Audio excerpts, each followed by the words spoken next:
ముందుగా నియోజకవర్గంలో ఉండే పలాస టీడీపీ కార్యాలయానికి చేరుకుని అక్కడ పత్రికా సమావేశంలో పాల్గొన్నారు. ఈ సందర్భంగా ఆయన మాట్లాడుతూ భవిష్యత్తు తరాలు బాగుండాలంటే బాబు రావాలని అన్నారు. అలాగే యువతకు ఉద్యోగాలు రావాలన్నా, భవిష్యత్తు బాగుండాలన్నా తప్పకుండా తెలుగుదేశం పార్టీ అధికారంలోకి రావాలని హితవు పలికారు. తదనంతరం మందస గ్రామంలో ఎన్నికల ప్రచారంలో ప్రజలకు అభివాదం చేసి అక్కడి నుండి తిరుగు ప్రయాణమయ్యారు.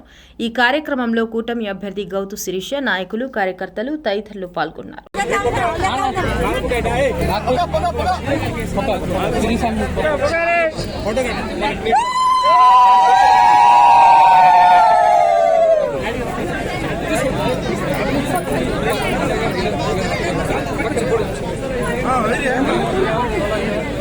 బొట్లగా బొట్ల